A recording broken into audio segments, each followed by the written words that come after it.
नमस्कार दोस्तों, आप सभी का बहुत बहुत स्वागत है दिवाकर स्टडी IQ चैनल पर।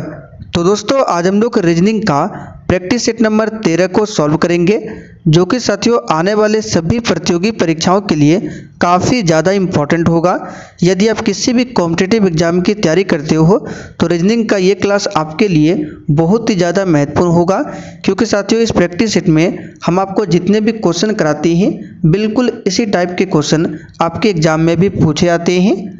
तो चलिए इसी के साथ आज के इस क्लास को स्टार्ट करते हैं। तो फटाफट से आप सभी सेशन को एक बार लाइक कर दीजिए। तो साथियों आज का पहला क्वेश्चन देखिए, दिए गए विकल्पों में से संबंधित संख्या को चुनिए।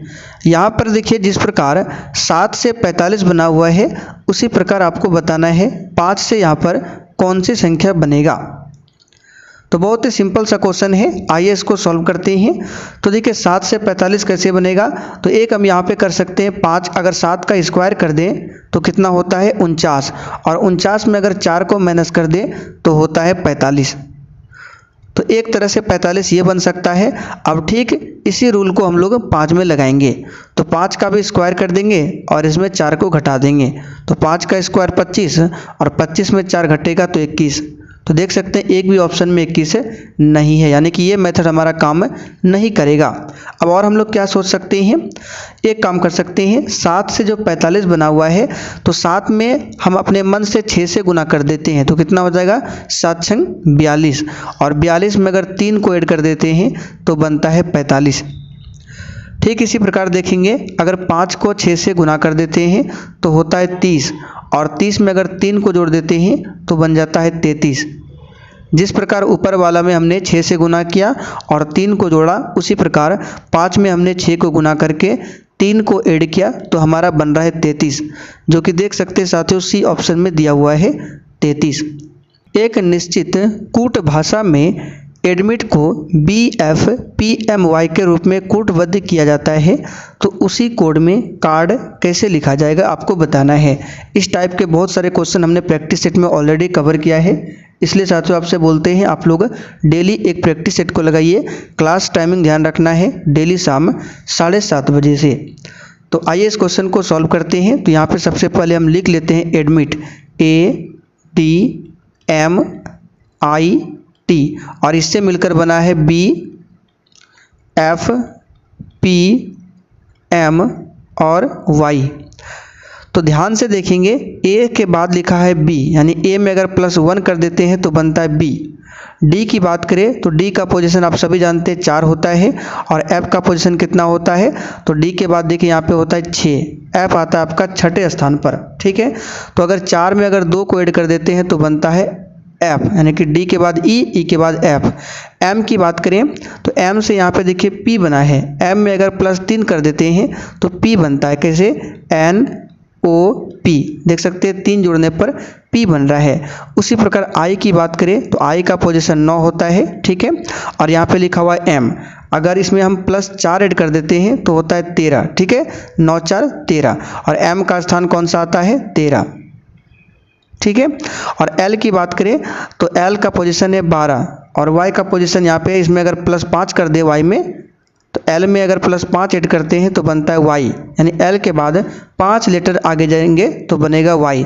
जिस प्रकार A के बाद अगर 1 लेटर आगे जाएंगे तो B बनेगा, D के बाद 2 लेटर आगे जाएंगे तो F बनेगा, M के बाद 3 लेटर आगे चलेंगे तो P बनेगा, I के बाद 4 लेटर अगर आगे जाएंगे तो M बनेगा। उसी प्रकार L के बाद अगर 5 लेटर आगे जाते हैं तो बनता है Y।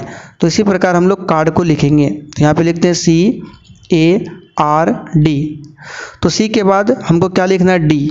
क्यों लिखना है D, क्योंकि देख सकते हैं A के तुरंत बाद B लिखा हुआ है, तो हमने भी C के तुरंत बाद D लिख दिया, तो ऑप्शन A तो हमारा होगा नहीं। ठीक है, अब A की बात करें तो यहाँ पे देख सकते हैं D के बाद EF 2 लेटर आगे किया गया है, तो A के बाद अगर 2 लेटर आगे चलेंगे तो क्या बनेगा BC, यानी D के बाद C होगा। ठीक है, तो D ऑप्शन भी नहीं होगा, D के बाद यहाँ पे U है। अब R की बात करें, इसमें 3 लेटर आगे चलना है, तो R के बाद अगर 3 लेटर आगे चलते हैं तो बनता है U। ठीक है, क्योंकि S TU, R के बाद होता है STU, तीसरे लेटर पर आता है आपका U, ठीक है। तो DCU देख सकते हैं केवल C ऑप्शन में ही दिया हुआ है DCU। आपको पूरा सॉल्व करने की ज़रूरत नहीं है। उम्मीद करते हैं ये क्वेश्चन आपको समझ में आया होगा। चलिए आगे बढ़ते हैं। क्वेश्चन नंबर 3 देखिए, अनसुलझे समीकरण का सही उत्तर ज्ञात कीजिए। यहाँ पर दोनों समीकरण को ध्यान से देखिए, 356 कैसे बना है और 510 यहाँ पर कैसे बना है। तो अगर ध्यान से देखेंगे इसमें गुना नहीं किया गया है। 356 कैसे बना है, तो देखिए 5 गुना 6 गुना 3 है, तो इसमें सबसे पहले 3 को लिख दिया गया है, फिर 5 और 6 को लिखा गया है। इसमें भी अगर ध्यान से देखेंगे सबसे पहले 5 को लिख दिया गया है, फिर 1 0 को लिखा है। तो ठीक यहाँ पर हम लोग क्या करेंगे, सबसे पहले 7 को लिख देंगे और उसके बाद 5 6 को लिख देंगे, यानी कि 756। देख सकते हैं डी ऑप्शन में 756 दिया हुआ है। ये बहुत ही सिंपल सा क्वेश्चन है और यकीन मानिए ये सारे क्वेश्चन एग्जाम में बार बार पूछे जाते हैं। चलिए क्वेश्चन नंबर 4 देखिए, यदि अप्रैल माह की 8 तारीख सोमवार को पड़ती है तो उस माह की 30 तारीख किस वार को पड़ेगी, यानी 30 तारीख को कौन सा दिन होगा आपको बताना है। तो अप्रैल माह की 8 तारीख है, तो यहाँ पे लिख देते हैं 8 तारीख, ठीक है। 8 तारीख को कौन सा दिन है, सोमवार है, हमने यहाँ पे लिख दिया सोमवार, ठीक है।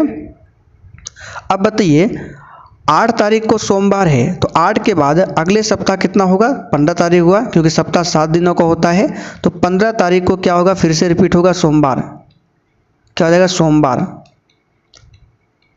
फिर 15 तारीख के बाद एक सप्ताह बाद अगर काउंट करें तो फिर क्या होगा, फिर से रिपीट होगा सोमवार। तो 15 में 7 को ऐड करेंगे 22, क्योंकि सप्ताह 7 दिन का होता है। और अगर मान लीजिए अगर आज रविवार है तो अगले 7 दिन के बाद फिर क्या होगा, रविवार। बार बार ऐसे रिपीट होता है। तो अगर 8 को सोमवार है तो एक सप्ताह के बाद क्या होगा, यानी 15 तारीख को क्या होगा, सोमवार होगा। फिर एक सप्ताह बाद क्या होगा, 15 7 22, 22 तारीख को क्या होगा, फिर से सोमवार होगा। फिर 22 में एक सप्ताह जोड़ना है, तो यानी 22 7 29, 29 तारीख को क्या होगा, सोमवार होगा। लेकिन यहाँ पे पूछा गया 30 तारीख को, जब 29 को सोमवार है तो 30 को क्या होगा, मंगलवार। देख सकते हैं सी ऑप्शन में मंगलवार दिया हुआ है। बहुत ही सिंपल सा क्वेश्चन है। चलिए क्वेश्चन नंबर 5 देखिए, उस विकल्प का चयन करें जो श्रृंखला में प्रश्न चिन्ह के स्थान पर प्रतिस्थापित होगा। तो 22 से जिस प्रकार 242 बना है उसी प्रकार 18 से क्या बनेगा आपको बताना है। अगर ध्यान से देखें 22 में अगर हम 11 को गुना करते हैं तो ये बन जाता है 242। तो ठीक उसी प्रकार अगर 18 में गुना 11 करेंगे तो ये बन जाएगा 198। देखिए एक भी ऑप्शन में 198 नहीं है, यानी कि ये ट्रिक काम नहीं करेगा। चलिए कुछ और सोचते हैं। तो यहाँ पे देखिए 22 से बना है 242। सबसे पहले इसको बनाते हैं। अगर 22 में हम 2 से भाग कर दें तो कितना होता है, 11। और जो 11 आएगा इसी 11 को फिर से 22 से अगर गुना कर दें तो बन जाएगा 242। तो उसी प्रकार हम 18 को क्या करेंगे, सबसे पहले 2 से भाग करेंगे। तो 18 को जब 2 से भाग करेंगे तो ये होगा 9, और इस 9 को गुना कर देना है फिर से 18 से।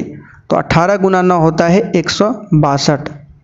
यहाँ पर देख सकते हैं आप लोग बी ऑप्शन में दिया हुआ है 162। चलिए क्वेश्चन नंबर 6 देखते हैं।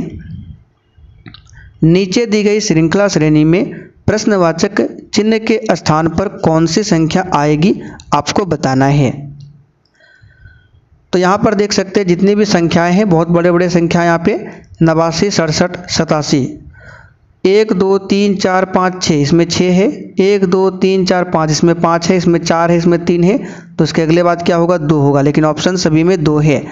अब देखिए यहाँ पे क्या कर सकते हैं, अगर ध्यान से देखेंगे तो यहाँ पर देखिए 8 9 6 7 8 7, ठीक है। और इसमें क्या किया गया है, ये वाला 8 को हटा के 9 में 1 को माइनस किया गया है तो 8 बना है। 6 में 1 को माइनस किया गया है तो 5 बना है। 7 में 1 को माइनस किया गया है तो यहाँ पे बना है 6। 8 में 1 को माइनस किया गया है तो बना है 7। 7 में 1 को माइनस किया गया है बना है 6। तो देख सकते हैं शुरुआत में जो अंक है उसको काट देना है, उसके बाद क्या करना है, सभी में 1 घटा देना है।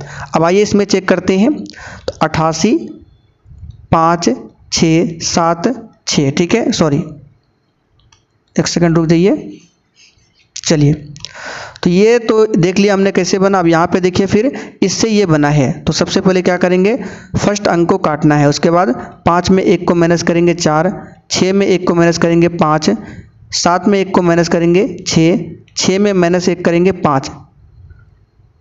फिर उसके बाद यहाँ पे 454 कैसे बना है, तो सबसे पहले फर्स्ट अंक को काटना है, फिर 5 में माइनस 1 करेंगे 4, 6 में 1 को घटाएंगे 5, 5 में 1 घटाएंगे 4। फिर क्या करना है, फर्स्ट अंक को काटना है, तो बच गया आपका 54। तो 5 में 1 को माइनस करेंगे तो बनेगा 4, 4 में 1 को माइनस करेंगे तो बनेगा 3। देख सकते हैं सी ऑप्शन में दिया हुआ है 43। उम्मीद करते हैं ये क्वेश्चन भी आपको समझ में आया होगा। क्वेश्चन नंबर 7 देखिए, यदि किसी सांकेतिक भाषा में a बराबर 25, me बराबर 34 लिखा जाता है तो उसी सांकेतिक भाषा में हेयर को कैसे लिखा जाएगा। देखिए सॉल्व करते बहुत ही सिंपल सा क्वेश्चन है। a बराबर लिखा हुआ है 25, तो a से हम 25 कैसे बना सकते हैं। एक काम कर सकते हैं, a का उल्टा होता है z, ठीक है, और z का पोजीशन होता है 26। अगर 26 में माइनस 1 कर दे तो बन जाता है 25, ठीक है। अब आइए चेक करते क्या ये भी इसमें काम करता है एम ई में। तो m और यहाँ पे क्या e है, ठीक है। तो m का उल्टा क्या होता है, n होता है। e का उल्टा क्या होता है, b होता है। सबसे पहले आपको अपोजिट लिखना है, ठीक है। तो m का अपोजिट n, e का अपोजिट b। अब देखिए n का पोजीशन क्या होता है, तो आप सभी जानते हैं 14 होता है। b का पोजीशन कितना होता है, 22 होता है। तो पोजीशन लिखने के बाद क्या करना है, दोनों में -1 करना है। जिस प्रकार a का उल्टा z, z का पोजीशन 26, 26 में -1 किया, उसी प्रकार m का अपोजिट n, n का पोजीशन 14, 14 में -1 करना है और इसमें भी -1 करना है। तो 14 में 1 करेंगे 13 और प्लस 22 में 1 करेंगे 21। दोनों को जोड़ देना है क्योंकि m और e दोनों साथ में हैं। तो 21, 10, 31, 3 होता है 34, देख सकते हैं, और 34 लिखा हुआ है। तो इसी ट्रिक का यूज करेंगे हेयर में। चलिए H A, 1 सेकंड रुक जाइए। चलिए H A I R, तो H का अपोजिट क्या होगा, तो H का अपोजिट होगा S, A का अपोजिट क्या होगा Z, I का अपोजिट क्या होगा, तो I का अपोजिट होगा R, और R का अपोजिट क्या होगा I। अब सभी का पोजीशन लिखते हैं। तो S का पोजीशन होता है 19, Z का पोजीशन होता है 26, R का पोजीशन होता है 18, I का पोजीशन होता है 9। सभी को अब ऐड करना है, अभी ऐड नहीं करना है, सबसे पहले सब में 1 माइनस करना है। तो 19 में 1 जाएगा 18, 26 में 1 घटाएंगे तो बनेगा 25, 18 में 1 माइनस करेंगे तो बनेगा 17, और 9 में 1 माइनस करेंगे तो बनेगा 8। अब सबको जोड़ दीजिए। तो 8, 7, 15, 15, 5, 20, 20, 8, 28, 28 के 8, ठीक है। तो देख सकते हैं एक ही ऑप्शन में 28 के 8 दिया हुआ है। तो बचा आपका 2, तो 2, 1, 3, 2, 5, 1, 6, यानी कि आंसर हमारा क्या हो जाएगा 68, डी ऑप्शन में दिया हुआ है। चलिए क्वेश्चन नंबर 8 देखिए, दिए गए पैटर्न का ध्यानपूर्वक अध्ययन करें और उस संख्या का चयन करें जो प्रश्न चिन्ह के स्थान पर आ सकती है। तो हमारे सामने 3 ट्रायंगल दिया हुआ है और यहाँ पे बताना है कौन सी संख्या भरा जाएगा। तो उससे पहले हमको देखना है 57 और 17 कैसे बना है। तो अगर देखिए 9 का स्क्वायर कर दे और इसमें 8 का स्क्वायर कर दे तो कितना होता है 81 घटाओ 64, और ये होता है 17। देख सकते हैं 17 लिखा हुआ है। उसी प्रकार 11 का स्क्वायर करेंगे तो होगा 121, और नीचे 8 है, 8 का स्क्वायर करेंगे तो होगा 64। अब अगर 121 में 64 को माइनस करते हैं तो ये होता है 57। देखिए 57 लिखा हुआ है। तो उसी प्रकार यहाँ पे स्क्वायर करना, 3 का स्क्वायर 9 और 6 का स्क्वायर 36। तो 36 में जब 9 को घटाएंगे तो कितना हो जाएगा, तो ये हो जाएगा आपका 27। देख सकते हैं ए ऑप्शन में दिया हुआ है 27। चलिए क्वेश्चन नंबर 9 देखिए, यदि ए बी की बहन है और बी सी की बहन है और डी ए की माँ है तो कौन सा कथन सही है। तो फटाफट से यहाँ पे बना लेते हैं। बोल रहा है ए जो है बी की बहन है, यानी बी की बहन कौन है, ए। इसका मतलब ए क्या है, फीमेल। और कल हमने आपको बताया था अगर ब्लड रिलेशन में कोई फीमेल होता है तो उसके लिए सिंबल माइनस का यूज करना है और मेल के लिए प्लस का। तो ए कौन है, बी की बहन है। चलिए आगे बढ़ते हैं। फिर बोल रहा है बी जो है सी की बहन है, बी सी की बहन है। ये जो बी है सी की बहन है, यानी कि बी भी क्या है, यहाँ पर फीमेल है। और बोल रहा है डी ए की माँ है, यानी ए की माँ कौन है, डी। तो माँ को ऊपर रख देते हैं यहाँ पे डी। तो डी भी क्या होगा, फीमेल होगा, क्योंकि माँ है। किसकी माँ है, तो ए की माँ है। तो अब बोल रहा है कौन सा कथन सही इसमें से नहीं है। तो पहला कथन देखते हैं, ए बी सी बच्चे हैं डी के। देखिए जब बी की बहन ए है, सी की बहन बी है, तो ये तीनों आपस में कौन होगा, बहन। ये दोनों आपस में बहन है, लेकिन ये नहीं बता सकते हैं सी के बारे में यहाँ पे कुछ भी नहीं बोला गया है, भाई है कि बहन है। ये बोला गया है कि बी जो है सी की बहन है। तो हम पता नहीं कर सकते हैं सी प्लस होगा या फिर माइनस होगा, लेकिन इतना जानते हैं ये तीनों आपस में भाई बहन कुछ भी हो सकता है। तो डी का तीनों कौन होगा, बच्चा होगा। तो ये कथन बिल्कुल सही है। बी ऑप्शन को देखते हैं। सी बोल रहा है ए और बी का भाई है। ये जो सी है इन दोनों का क्या है, भाई है। तो ये कथन गलत है। क्यों गलत है, क्योंकि बहन भी हो सकता है। सी के बारे में कुछ भी नहीं बोला गया है, सी भाई है या फिर बहन है। तो हम नहीं बता सकते हैं सी जो है ए और बी का भाई है या फिर बहन है, यानी बी ऑप्शन भी यहाँ पे गलत है। तो आंसर हमारा ये हो जाएगा बी ऑप्शन, क्योंकि यहाँ पे पूछा गया है कौन सा सही नहीं है। सी ऑप्शन की बात करें तो बी डी की बेटी है। देखिए जब ए जो है बी की बहन है तो ये दोनों आपस में कौन हो जाएगा, बहन। और ए की माँ डी है तो बी की माँ कौन होगा, डी होगा। बिल्कुल सही है, यानी बी जो है डी की बेटी है। फिर बोल रहा है ए जो है सी की बहन है, ए जो है सी की बहन है। बिल्कुल सही है। जब देखिए ए बी की बहन है और बी सी की बहन है, तो ये दोनों जब बहन है तो सी की भी बहन कौन होगा, बी होगा, और ए दोनों होगा। तो यहाँ पे देखिए डी ऑप्शन भी यहाँ पर सही है, यानी ए जो है सी की बहन है। तो इसका मतलब बी ऑप्शन यहाँ पर गलत है।